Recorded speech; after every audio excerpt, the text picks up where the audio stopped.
The rain had stopped an hour ago, leaving the air fresh and clean. Ben Carter walked up the dirt path to his small house, his boots squelching in the mud. He carried a bag of soil samples from the terraforming station where he worked. Another long day of testing plants, checking growth rates, making sure the colony world of Greenhello stayed green and healthy. He pushed open his front door and immediately knew something was wrong. The air felt different, warmer. There was a smell he could not identify, something like hot stone mixed with cinnamon. Ben froze in the doorway, his heart starting to pound. Had someone broken in? Was there a gas leak? Then he saw it. A dragon lay curled up in the middle of his living room floor. Ben's bag of soil samples hit the ground with a soft thud. His mouth opened, but no sound came out. The creature was massive, easily filling the space between his couch and the kitchen doorway. Deep red scales covered its body, shimmering even in the dim light from his windows. Wings were folded tight against its sides. A long tail wrapped around its body like a cat sleeping in the sun. The dragon's chest rose and fell in a steady rhythm. It was asleep. Ben stood perfectly still, afraid to move, afraid to breathe too loudly. Dragons were supposed to be myths. Old stories spacers told in bars. Some people claimed to have seen them on distant worlds, but those tales were always second-hand, never proven. Yet here one was, sleeping on his floor. Should he run, call for help? Ben's hand moved slowly toward the communication device on his belt. Then he stopped. The dragon had not hurt him, it was just sleeping. It looked exhausted, actually. There were scratches on its scales, and one wing had a small tear in the membrane. Ben took a careful step backward, then another. He moved around the edge of the room, keeping his eyes on the dragon. It did not stir. Up close, he could see more details. The dragon was young, he thought. Something about the proportions of its head and body suggested it was not fully grown. Its breathing was deep and peaceful. Why was it here? How did it even get inside? Ben glanced at his windows. They were too small. The door had been locked when he left this morning. He noticed scorch marks on the wall near the back of the house. Had the dragon burned its way through? Ben reached his kitchen and leaned against the counter, his legs suddenly weak. He should be terrified. Any sane person would be running down the road screaming for help. But as he watched the sleeping dragon, fear slowly gave way to curiosity. The creature had chosen his house. Out of all the buildings in the colony, all the empty warehouses and barns, it had picked his small home. Why? Ben made a decision. He would not disturb it, not yet. Moving as quietly as possible, he prepared a simple dinner.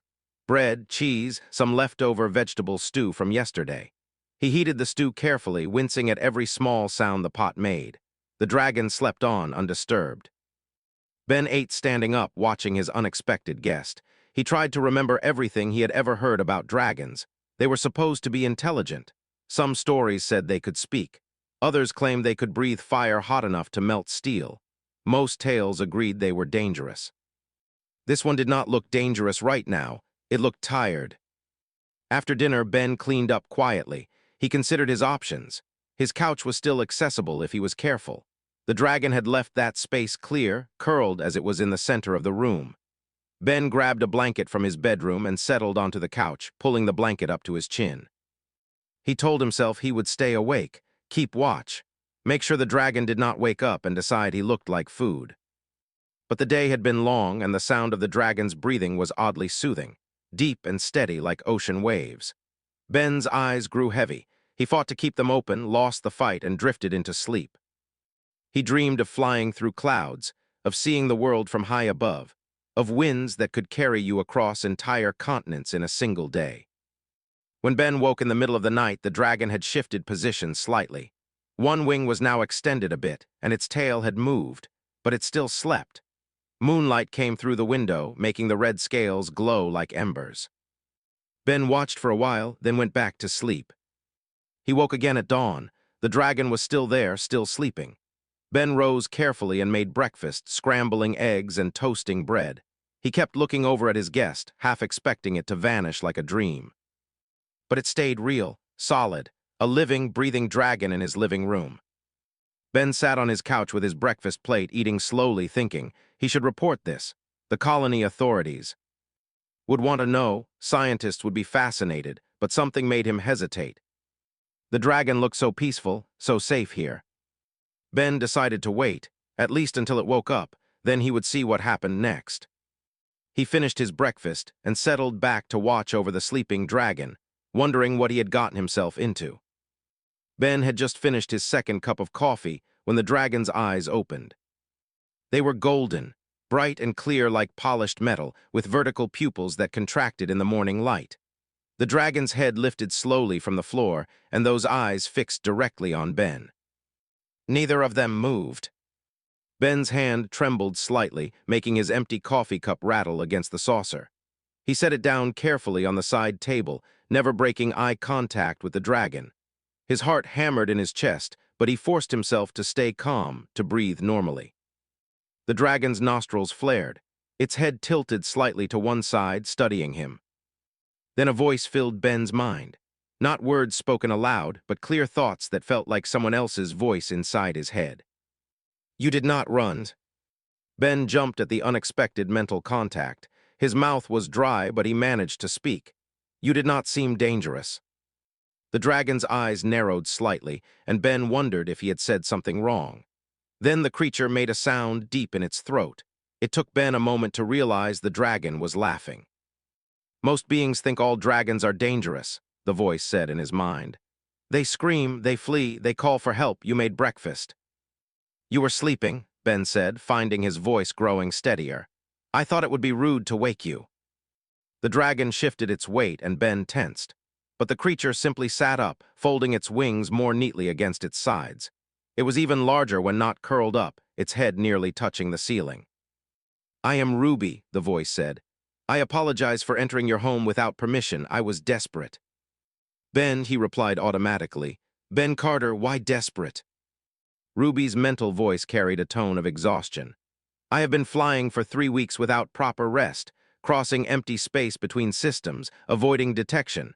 When I reached this world, I scanned for a place that felt safe. Your home called to me."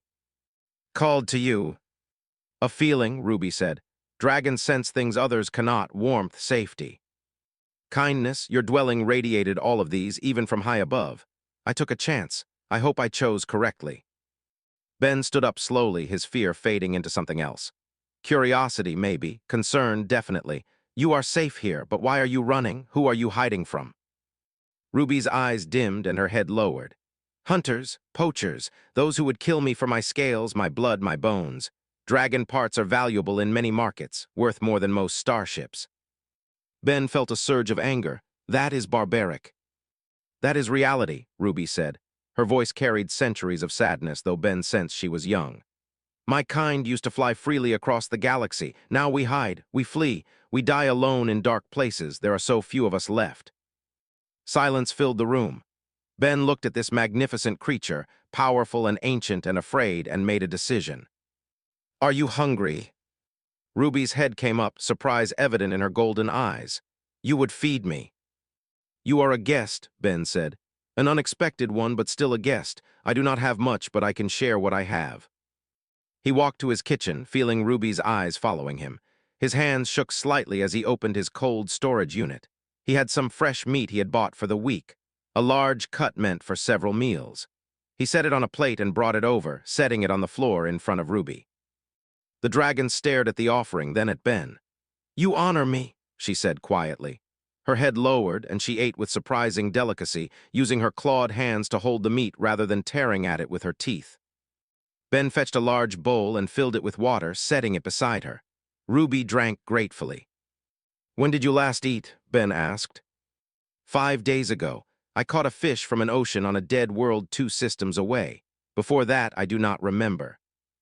Ben sat back down on his couch, watching Ruby eat. Questions filled his mind. "Where are you going? Do you have a destination?" Ruby finished the meat and sat back. "No destination, just away, always away. That is the life of a dragon now. We wander, we hide, we hope to survive another day." "That is no life at all," Ben said. "It is the only life we have left." Ben thought for a moment. "You could stay here for a while at least, rest properly, recover your strength." Ruby's eyes widened. "You would allow this, even knowing what I am?" "I know you are tired and afraid and far from home," Ben said. "I know you chose my house because it felt safe. I know you have been kind and honest with me. That is enough." For a long moment, Ruby simply looked at him. Then her mental voice returned, softer than before. You are different from most humans I have encountered. Most of your kind fear what they do not understand, or worse, they seek to profit from it. Not all of us, Ben said. Some of us just want to help. Ruby lowered her head, bringing her face closer to Ben's level. Thank you, Ben Carter. Your kindness means more than you can know. I will accept your offer, but only for a few days. I cannot put you at risk for longer. We can talk about that later, Ben said. For now, rest, eat, be safe. As the morning sun filled the room with warm light, Ben and Ruby talked. She told him about dragon culture, about flying through nebulas and dancing in solar winds. She spoke of her family, lost to hunters years ago, of loneliness that stretched across light years. Ben listened, and in listening, he gave her something she had not had in years, a friend. 5 days passed like a pleasant dream. Ben went to work each morning at the terraforming station, leaving Ruby to rest in his home. He bought extra food on his way back, careful not to draw attention by purchasing too much at once. Ruby ate sparingly, insisting she did not want to burden him, but Ben could see her strength returning. The scratches on her scales had healed. The tear in her wing membrane had closed. Her eyes grew brighter each day. They spent evenings talking. Ruby told stories of worlds Ben had never heard of civilizations that rose and fell before humans ever left Earth.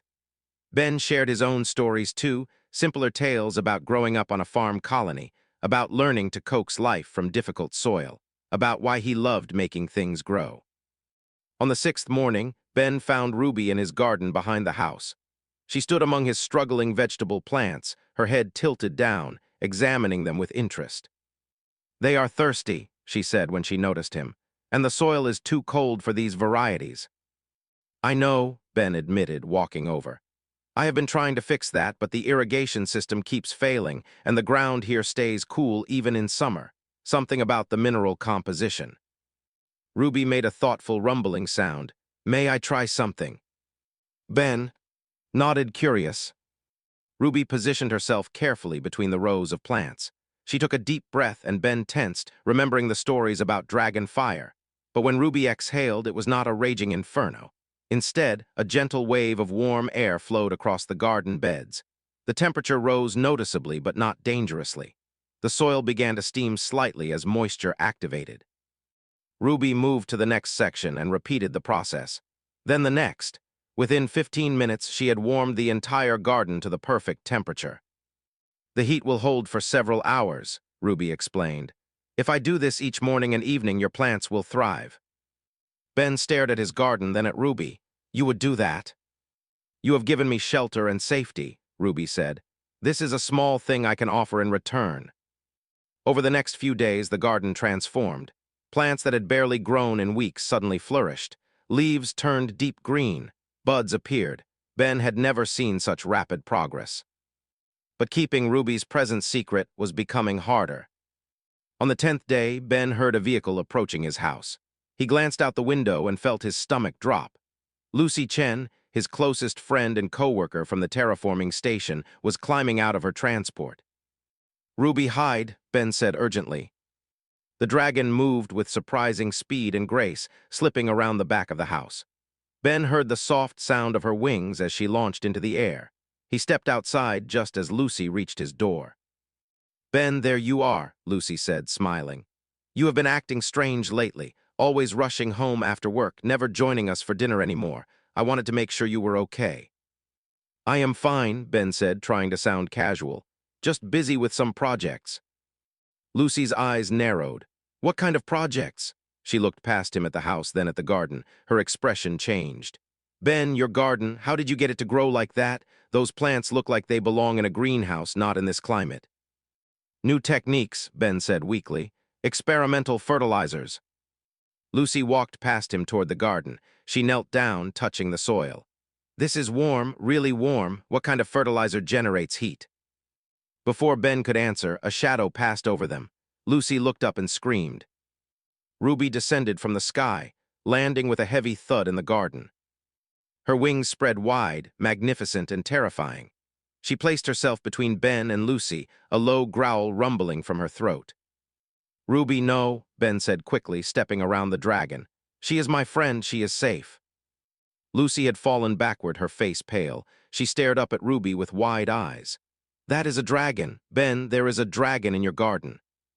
"Yes," Ben said simply. "You have been hiding a dragon in your house." She needed help. Lucy scrambled to her feet, never taking her eyes off Ruby. The dragon watched her intently but made no aggressive moves. Lucy looked at Ben, then at Ruby, then back at Ben. "You have lost your mind," Lucy said. "Do you know what that thing could do to you?" "Her name is Ruby," Ben said firmly. "And she is not a thing, she is a person, an intelligent, kind person who was desperate and alone." Ruby's mental voice spoke, and from Lucy's sudden flinch, Ben realized the dragon had included her in the telepathic communication. "I mean no harm to you or Ben. I will leave if my presence endangers him." Lucy's expression shifted from fear to shock. "It talks in my head. The dragon talks in my head." "She talks," Ben corrected, "and yes, telepathically." For a long moment, nobody moved. Lucy stood frozen, her eyes locked on Ruby. The dragon remained still, waiting. Ben held his breath. Then Lucy did something unexpected. She laughed, a short, sharp sound of disbelief. "This is insane. This is completely insane." She looked at Ben. "How long has she been here?" 10 days. 10 days you have been harboring a dragon, and you did not think to tell anyone. Would you have believed me?" Lucy opened her mouth to argue, then closed it again. She studied Ruby more carefully. The dragon sat back on her haunches, making herself less imposing. Lucy took a tentative step closer.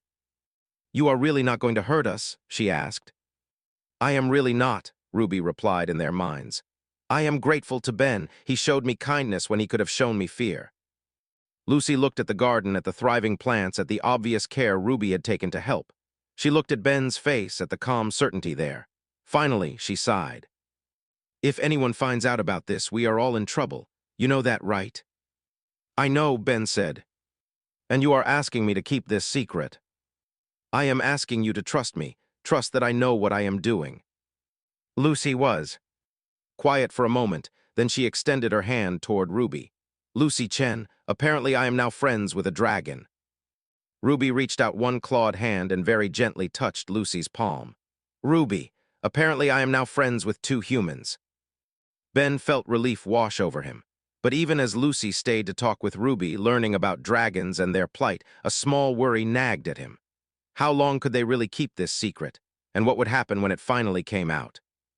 2 weeks of peace ended with a single news broadcast. Ben was eating breakfast when his communication device chimed with an emergency alert. He tapped the screen and felt his blood run cold. The headline scrolled across in bold letters. "Exotic creature hunters arrive in system. Colonial authorities monitoring situation." Ruby lifted her head from where she rested by the window. She had grown comfortable in Ben's home, often sleeping there during the day while he worked. "What is wrong?" Ben read the article aloud. A ship had entered the Greenhillow system 3 days ago. The crew claimed to be licensed exotic specimen collectors, but rumors suggested otherwise. They were poachers, hunters who tracked rare creatures across the galaxy. Several colony worlds had reported them asking questions about unusual sightings. "They are looking for me," Ruby said quietly. Her voice in his mind carried no surprise, only resignation. "You do not know that," Ben said, but even he could hear the doubt in his own voice. "I know their kind," Ruby said. "They have sophisticated scanners. If I stay here much longer, they will detect my presence. I have already remained too long." She stood, her wings rustling.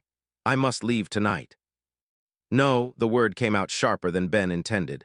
"We can protect you. The colony has laws against poaching." Ruby's laugh was bitter. "Laws only work when people follow them. These hunters do not care about laws. They care about profit, and a living dragon is worth more than this entire colony." Ben set down his communication device, his mind racing. "Then we hide you better. The forests beyond town are dense. You could stay there during the day, come back at night." "And put you at greater risk?" "No, Ben, you have already done too much, given too much. I will not repay your kindness by bringing danger to your door." They argued for an hour. Ben insisted there had to be a way. Ruby insisted she had to leave. Finally, they reached a compromise. Ruby would move to the deep forest that afternoon. Ben would gather supplies and bring them to her. If the hunters moved on within a few days, she could return. If they stayed or got too close, she would flee the system entirely. Neither of them mentioned that fleeing meant she would be alone again, running forever. Ben called in sick to work and spent the day preparing. He packed food, blankets, a portable shelter, medical supplies. Lucy came over during her lunch break, having heard the news.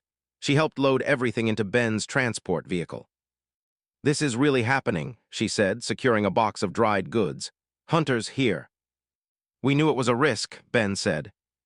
"Knowing and experiencing are different things." Lucy paused, then looked at him directly. "Ben, if they find out you have been hiding her, you could face serious charges. Harboring an unregistered alien creature, obstruction of commerce, maybe more." "I do not care about charges."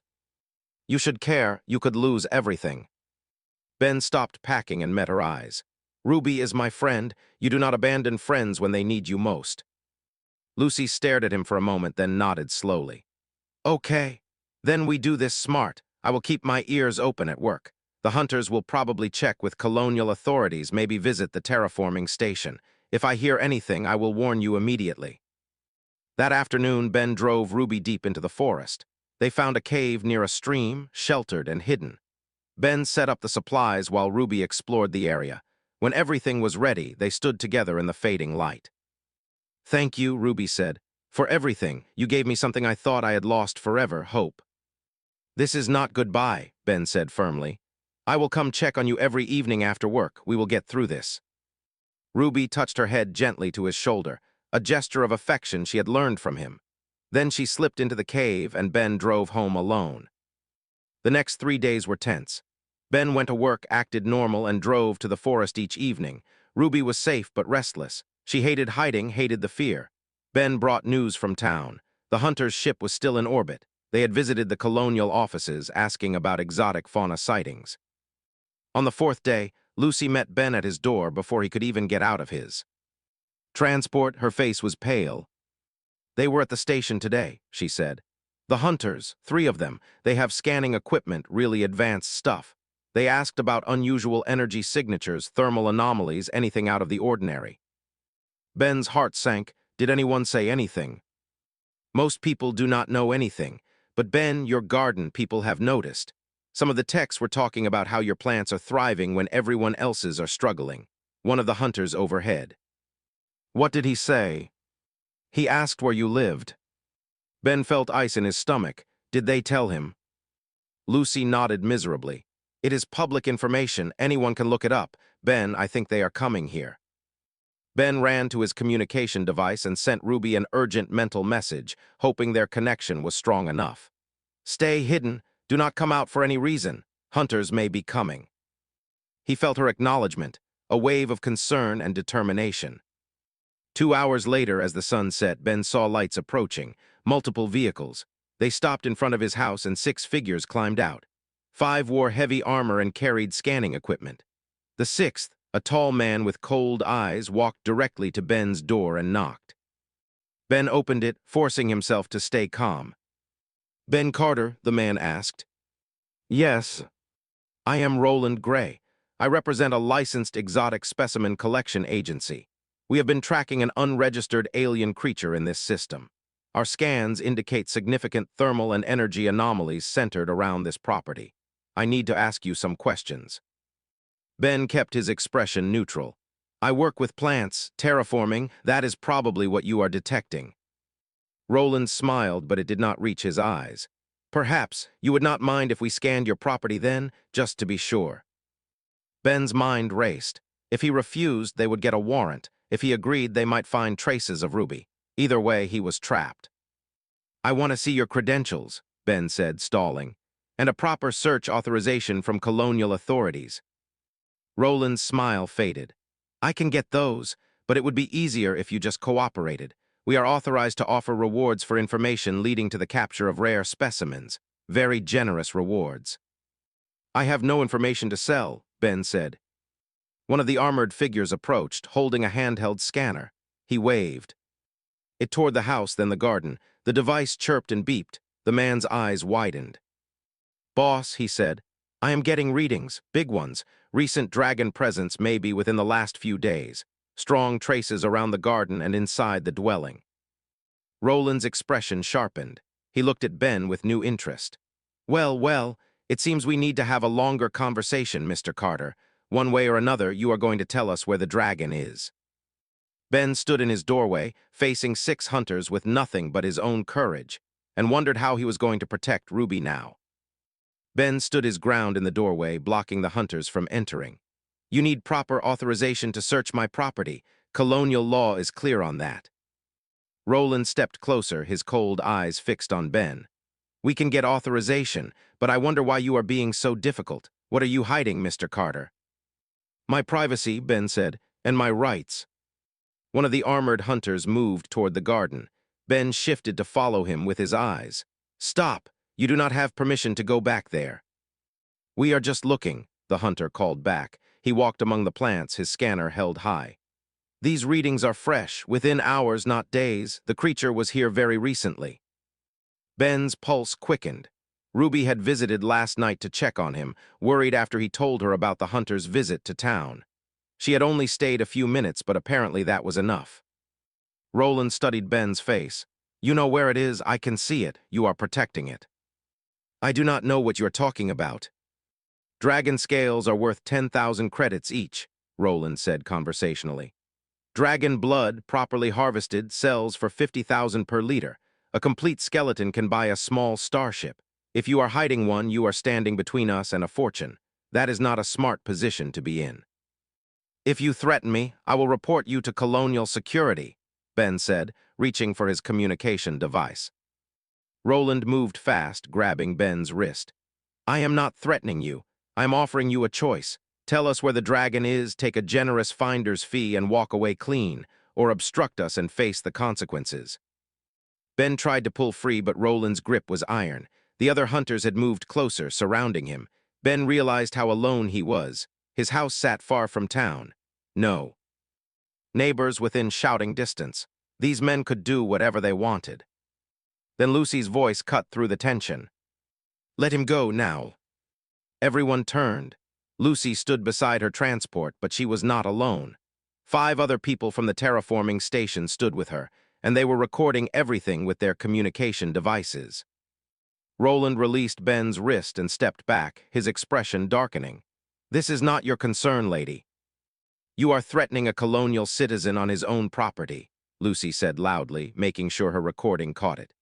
That makes it everyone's concern. We are streaming this live to the Colonial Network. Hundreds of people are watching right now.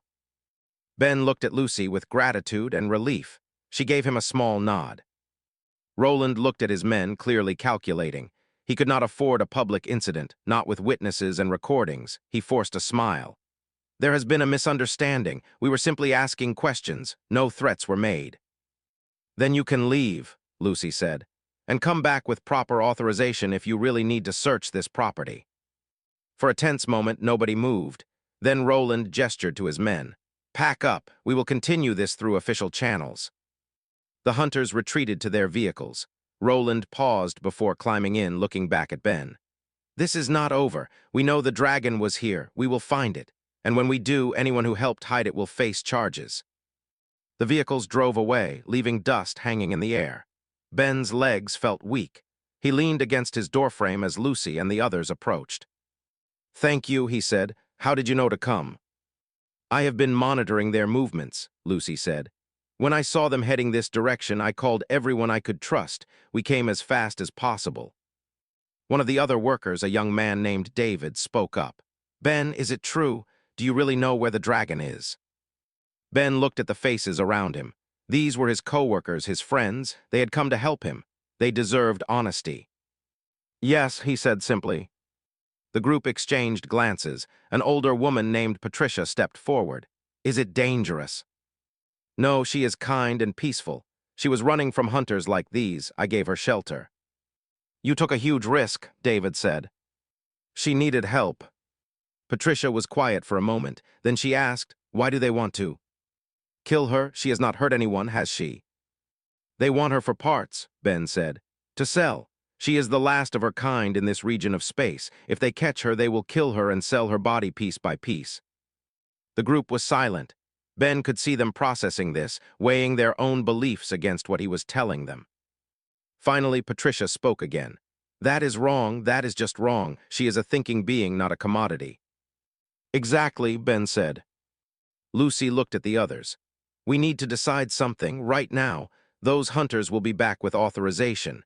Maybe in hours, maybe by tomorrow. If we are going to help, we need to act fast. Help how? David asked. I have an idea, Ben said.